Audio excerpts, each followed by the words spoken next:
Aboriginal and Torres Strait Islander viewers are advised that the following program contains images, voices, and names of deceased people.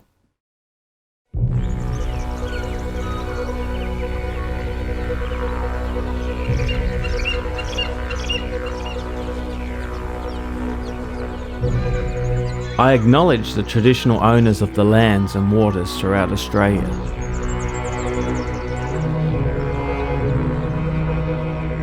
The Wathaurong people on the Bellarine, where sovereignty has never ceded. It always was and always will be Aboriginal land.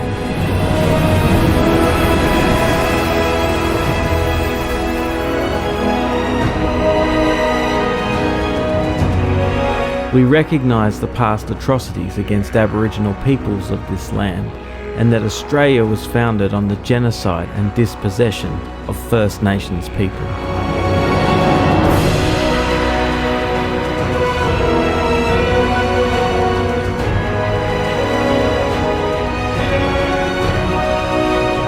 We pay our respect to elders past and present, and acknowledge their continuing relationship to this land and the ongoing living cultures of Aboriginal and Torres Strait Islander peoples across Australia.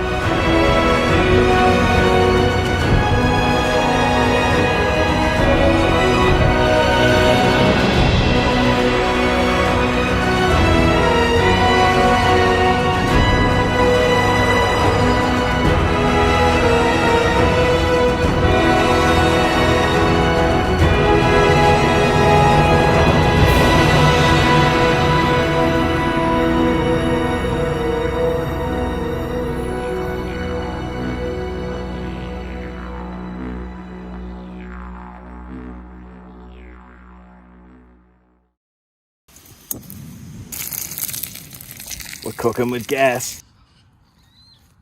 I can hear some people. Been busted. That's a disappointment. Hi, it's Peter, and welcome to SquattAus.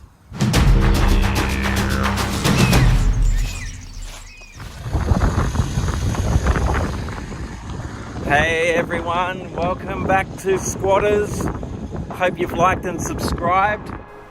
Today I've come out to the western side of Drysdale to visit one of the oldest and finest homesteads in Victoria. It's called the Corriel Mansion.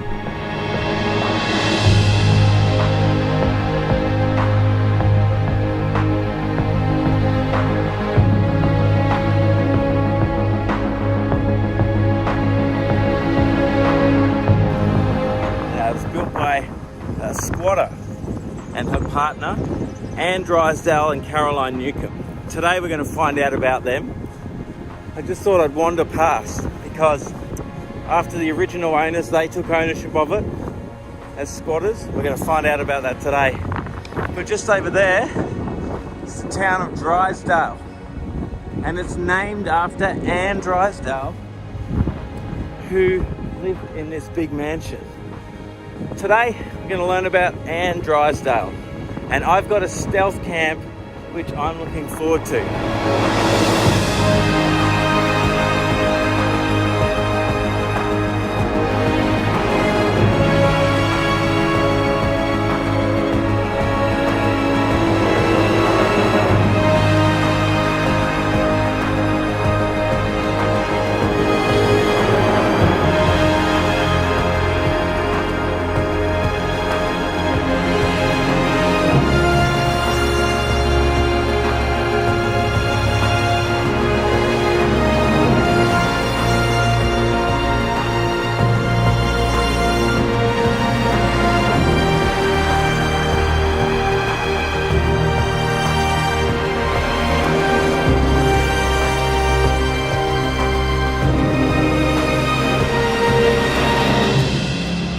This is the bottom corner of the Corriel Mansion property. It's private property, so I won't be going on there. And I know the owners, they're lovely people. But it's private property, and it wouldn't be squatters if they knew I was there. Check out that eagle, or as the traditional custodians would say, Bunjil. He's on his way to find his dinner. And you know what? I'm on my way to find my dinner tonight. And here, it's the last remnants of some farming. It's suburbia in the background. Nearly there, the Corriel shops. So this part of the area isn't called Drysdale, it's called Corriel. And we'll talk about Corriel in a future episode, but we're going into the Corriel shops on what was sheep farming land until only 10 years ago. Yeah, so let's go get some lamb. You got a QR in to get in, but here we go. Oh, this is the last one. Must meant to be. Grab one of them. And I got my Powerade. Some thick mint sauce. The lamb. Okay, the shopping's done. Now off to the campsite. Let's go. Nice little walk through suburbia. Oh wow, I didn't even notice. Oh, look at this. I saw the eagle before, and now there's... Hang on, I'm going to flip this around. We saw the eagle before, and look, there's a little plaque. It's Mindy. Bunjil the eagle is the creator and spiritual leader of the Wadawurrung people. He told Mindy the giant snake to keep the law and to punish the people if they did not obey his rules. Mindy could make himself big or small. He could climb a tree, hold onto a branch like a ringtail possum. He could stretch his body across a great forest. Mindy lived in a waterhole near Bakarabunnel, which is far away in the northwest. If they knew he was coming, the Wadawurrung people would quickly run away, for they knew what Mindy would do if he caught them.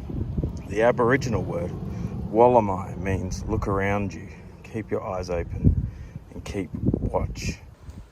So Wallamai, look around, because he's watching. Wallamai. Wow, that's kind of appropriate for SquattAus, don't you reckon? Oh, look, I've come across some more Aboriginal art. The Wranglebeck Aboriginal heavens in the night sky. Look at that. Cool. So the Koori night sky, the Wadawurrung tribe are part of the Kulin nation. The creation of the Kulin land and all its people was the work of the great ancestor spirit known as Bunjil, the wedge-tailed eagle.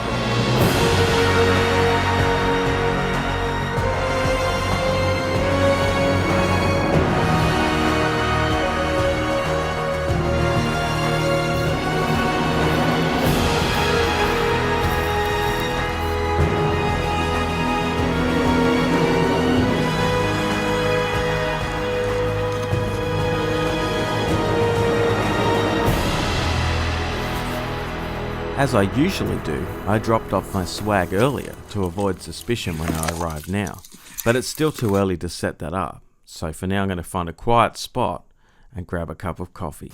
The billy on. Yep.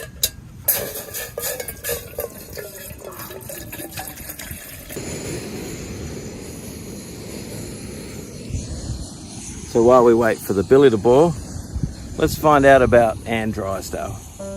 Anne Drysdale was born in Kirkcaldy in the Royal Borough of Fife, just north of Scotland's capital, Edinburgh, on the 26th of August, 1792. The name Kirkcaldy means the hard fort. Kirkcaldy is the home of Ravenscraig Castle, originally built for James II's wife Mary of Guelders in 1460. But unfortunately the king died in battle and the fortified castle was only partly built and used as a widow's home for Mary until her death 3 years later. Anne was the youngest of 5 children of William Drysdale, the town clerk of Kirkcaldy, Fifeshire. Anne's mother was also the daughter of the town clerk of Hamilton. The family also had links to the church, law, the civil service and the East India Company, a well-connected and very influential family. However, as the case with most women of her time, Anne's early years are not well documented. It's assumed she grew up at the Drysdale estate at Patuka, near Kirkcaldy.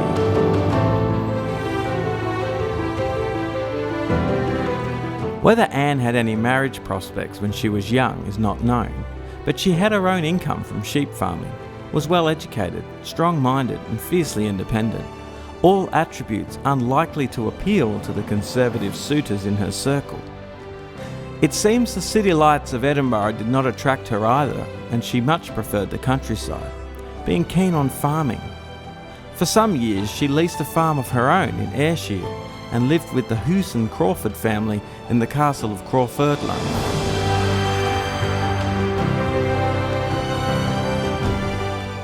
As the town clerk, Anne's father, William Drysdale, had the job of registering all the births, deaths and marriages of the region. Before the mid-1840s, Scotland, like England, had a system where the local Church of Scotland, the Presbyterian Church, rather than a government office, made the records. The Church and State were interconnected with 4 levels of regional governance: the General Assembly, the Synod, the Presbytery, and at a parish level, the Kirk Session. Under the direction of the parish minister, the parish church community chose male elders who were charged with ensuring that the word of God was purely preached, the sacraments rightly administered, discipline imposed, and ecclesiastical goods incorruptly distributed. So this meant, as well as maintaining civil order and keeping good records, the laws of God were maintained. As well as influential church-going parents, Anne also had a brother William, who was the Edinburgh city treasurer and was knighted in 1841-1843. The family was deeply respected, entrenched into high society and respected amongst the church community. At the time, if your marriage wasn't recorded, then your inheritance to family property could not be secured. Anne was from a wealthy family and surely would be well looked after. But what if Anne chose to make choices which the church frowned upon? What if Anne found love in a woman? Unfortunately, at the time, being homosexual was forbidden to the church. To be homosexual brought shame to the family. But more importantly, what inheritance would she lose, as she couldn't be officially married and recorded on the marriage register? Through their Southeast India and civic connections, the Drysdale family would have known influential millionaire George Mercer from Edinburgh. George was involved in the establishment of the Port Phillip Association and the formation of this new colony known as Port Phillip. What if Anne's family loved her so much they decided to help her live the life she chose in this new colony, where she could have her own land, her own love, and make her own destiny?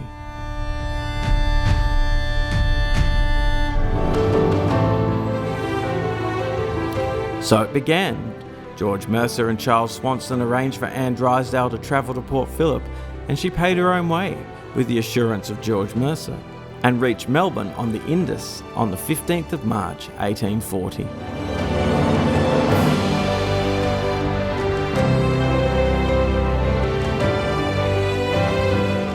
In the May, squatter and colony doctor Alexander Thompson of the property Cardinia in Geelong helped Anne secure the Burrungoop licensed sheep run of 10,000 acres, 4,047 hectares. That's over 4,000 football fields in size.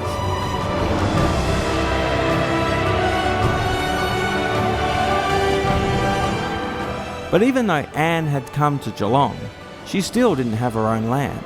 She didn't have her choice of love. But she had one thing she hadn't had for so long: hope.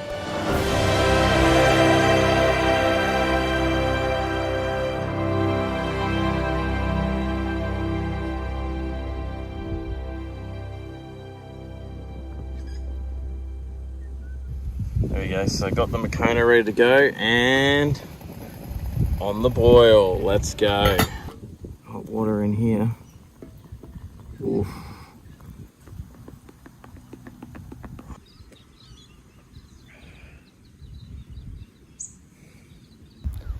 So what did you think?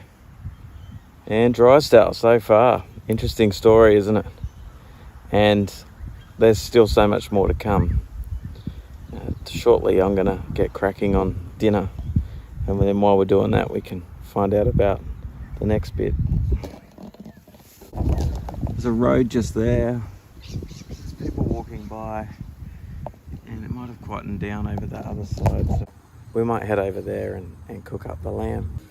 Hack this up and head over to the other side again. I hope you're enjoying Squatters. Please write in the comments what it is you love about it or what you don't like about it. Happy for any constructive feedback. Also, what would you like to see more of? If you are a local on the Bellarine or in Geelong and you have an ancestor that was a squatter, maybe we should do something on your ancestor and find out about them. But starting to paint a really interesting picture. And I think this is my 4th squat now. And I'm really loving doing the research. I'm loving getting outside, and I'm loving what I'm discovering. So it's cool, and I'm glad that you can come on this journey with me. So the main park thoroughfare is through there. There's also a thoroughfare through here, but the main kind of thoroughfare is that side of the track. But obviously people and dogs and whatever come through here. So, yeah, there's going to be people that come, I'm sure. And if I get caught, well, the stealth is a failure. It's not. But hey, this looks like a perfect place and a quiet place for dinner. I've got the garlic infused oil. First one. Here's the second one. Oh. We're cooking with gas. While we wait for those cutlets to cook, let's find out more about Anne Drysdale and this area of the Bellarine.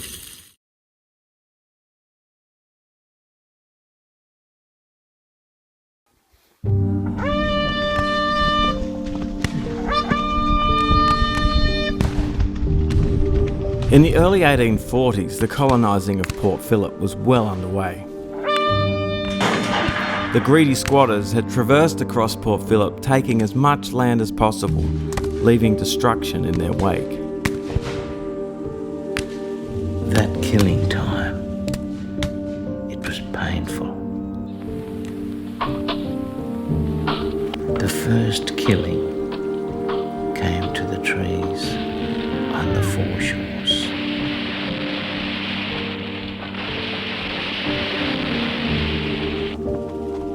Then the white man brought in their horses, their cattle. With the introduction of these new things coming into our land, it disturbed the naturalness of that time. Our native species stayed away from where they would normally go to drink. But our hunting skills was developed from them coming to a regular feeding place, regular drinking place, which made it easy for us to live off those animals. Once we realised that it was easier to get the introduced species, our people went that way, just to survive. From that period, we supposedly was breaking the law. But to us it wasn't breaking the law, it was taking from my land what was rightfully mine. Then came the murder. Our mothers, grandmothers, daughters, murdered and raped.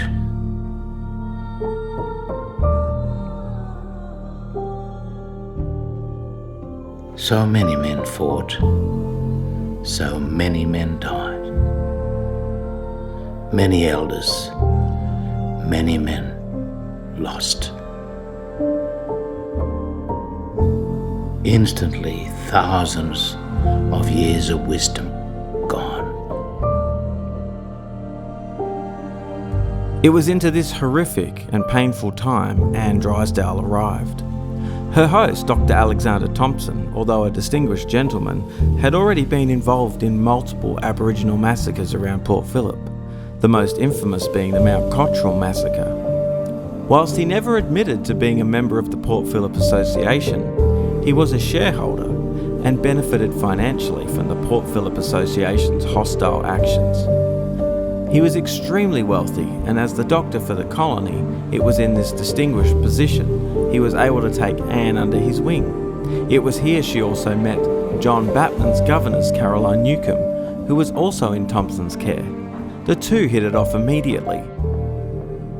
With the help of Dr. Thompson in August 1841, Anne moved with Caroline Newcomb into a new cottage homestead between the Barwon River and what became the present St Albans Stud. A firm friendship developed from the business partnership. Whilst Anne became a squatter, history shows these women cultivated a God-fearing, energetic and independent partnership which modelled a different reality to what was going on around them. Being two women in a region overrun with ex-convict men meant they were at risk of personal attack. The Geelong Advertiser makes multiple reports that the women were in court after men had stolen horses from their estate. But despite these setbacks, they continued to ship wool back to London and make their fortune. In 1843, the two women enlarged their interests by acquiring the Corriel run on the Bellarine Peninsula. Then in 1848, they obtained the freehold they coveted and commenced building their fortified Scottish castle known as the Corriel Mansion.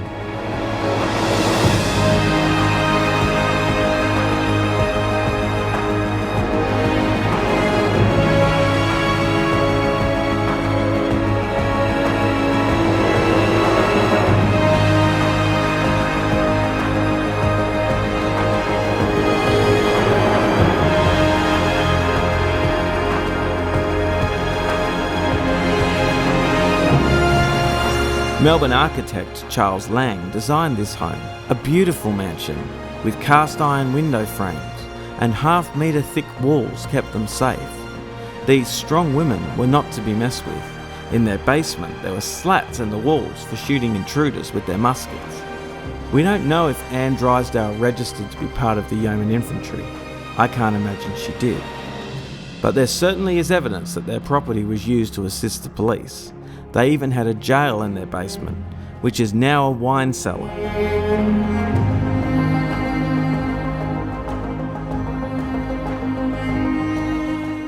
It was here these brave women were able to live out their faith of sharing the love of their God Jesus.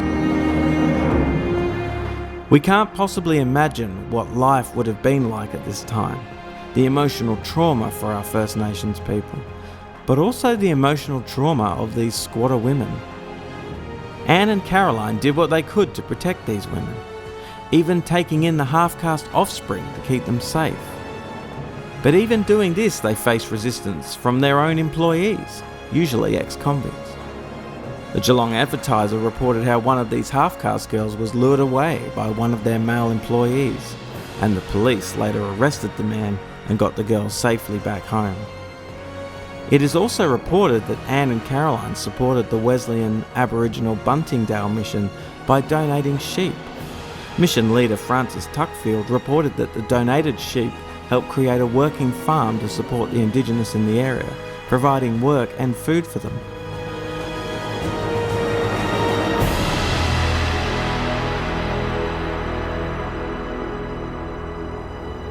You put me in an institution with a new spirit teaching. You learn this thing about this Jesus thing. But hang on, why did you do those other things to me? Because this Jesus isn't saying what you're doing. Jesus said, love one another. But that's what we did all the time. The white people took me away from that. Jesus said, have compassion. I had that too. But you imprisoned me for that. I'm in your institution, being taught from you about our spirituality, about our current path, which is in conflict with the way you're living and what you're doing. We call that rama, madness. You saying one thing and doing another. And another thing that I picked up too, in what you was teaching me? This is your words. Thou shalt not kill.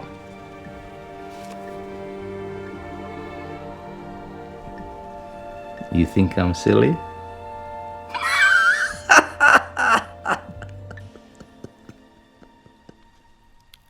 Anne knew what it was like to be an outcast. Having empathy for the Indigenous would have broken her heart.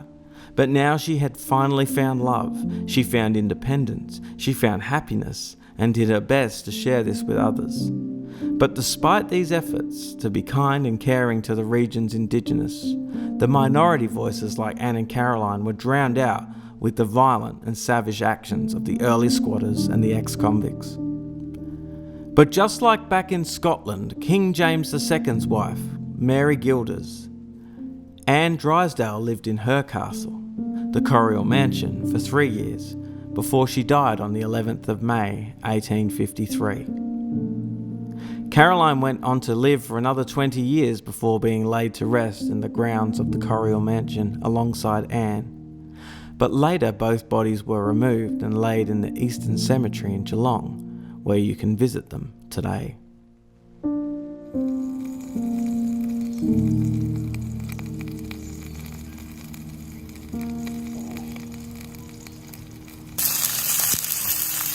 Getting a taste of what it would be like to be an early squatter in Australia. Oof. Except, I think there probably would have been a lot more fear. There would have been a lot more unknowns. They wouldn't have known the animals, they wouldn't have known the Indigenous people, they wouldn't have known the customs or anything. It would have been so scary. The noises at night would have been different to what they were used to in England. But I'm really looking forward to being out tonight. It's going to be a beautiful night, I think. Here's my cutlet. Pretty awesome. We'll just leave it to sit on the plastic tray for a minute.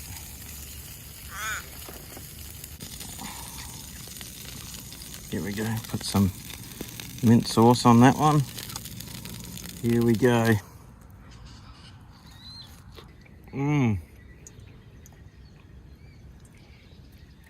Gosh, that's good. I love lamb.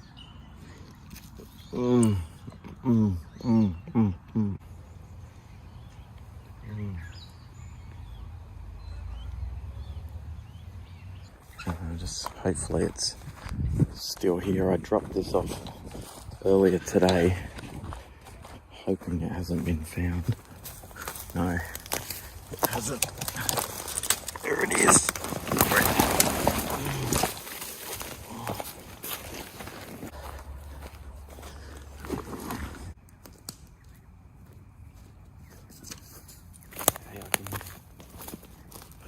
I can hear some people.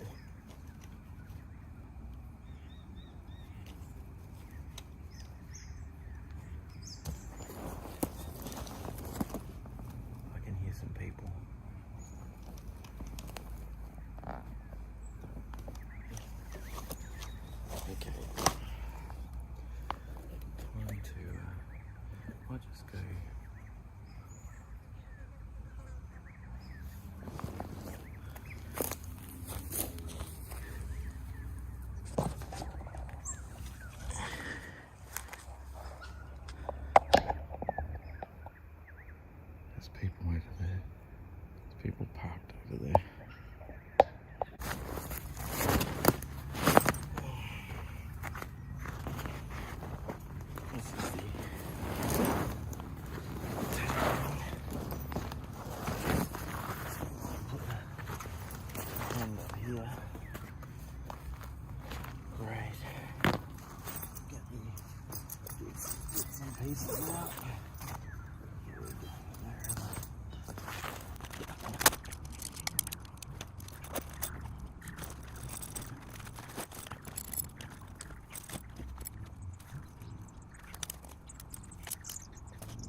been busted.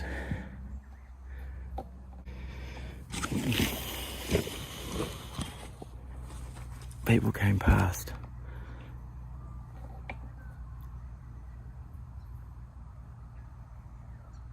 Busted.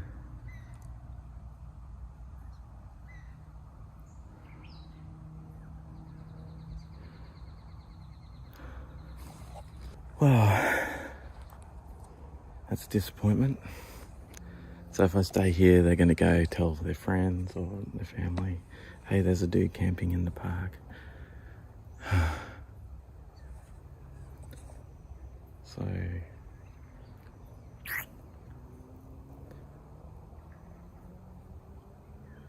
I think I might have to call it in. I might have to say, I think we're done. That's such a bummer. Such a bummer. Anyway, that sucks. It was so good. Such a great spot, and they walked past and saw me. So I might give it another half an hour or an hour, and if they come back, then I'll go. But for now, I'm just going to sit tight and look up at the stars. Look at that. It's starting to emerge. If you're enjoying this episode of SquattAus so far, don't forget to like and subscribe and share it with your friends. And Drysdale is an amazing story.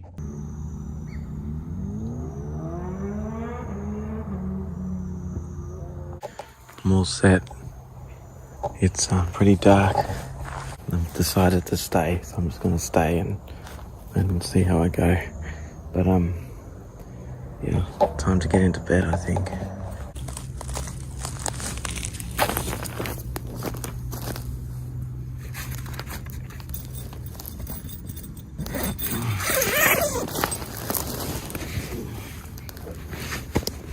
It's 20 degrees tonight, so it's going to be pretty warm.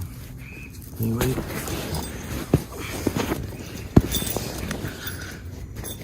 let's hope no one comes back tonight to have a go at me. But anyway, I'm going to head to hay, and we'll see you in the morning. Good night, guys. It's like 1 o'clock in the morning, and I'm just waking up because it's so hot. You can't see, but looking straight up, you can see the Southern Cross and the 2 pointers and everything that was on that picture today. On the way back from Corriel, you can see up in the sky, and it shows you how to find direct north. And I'm like, oh, this is so good.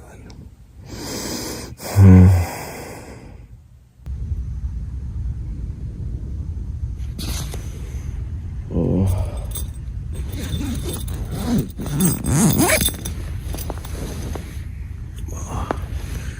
Good morning, everyone. It's like 5:30 in the morning, and I had an amazing sleep. I had like 6 hours sleep. It was so good. And I'm gonna pack up now, and despite having those 2 girls come past and see me last night, no one else came back, and I had an amazing sleep. So I'm glad I didn't just leave. You can just imagine though, the early settlers, how scary it would have been to just be settling and people coming, and it must have been crazy scary. So it wasn't scary for me. No one came back.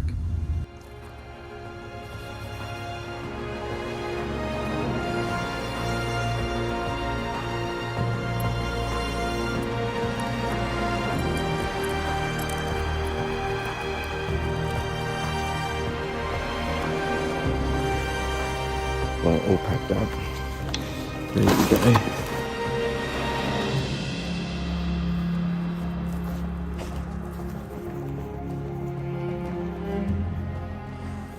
So I've stashed my gear under that tree there. I'm gonna go and make a coffee back to my spot.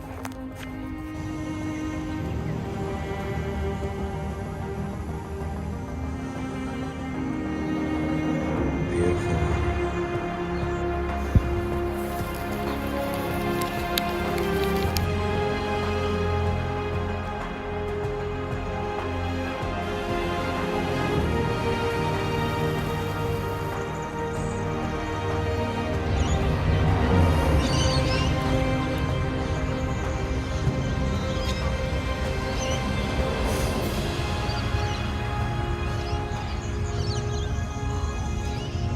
Truly the best time of day. Anyway, our ride's nearly here, so I might say goodbye. I'll see you next time. Campsite is completely spotless. No rubbish. The world is coming back to life. See, the joggers are up and the dog walkers. And I'm just a little backpacker here. Could even be a person about to go to work. Well, I will be going to work. And here's my ride. Woohoo!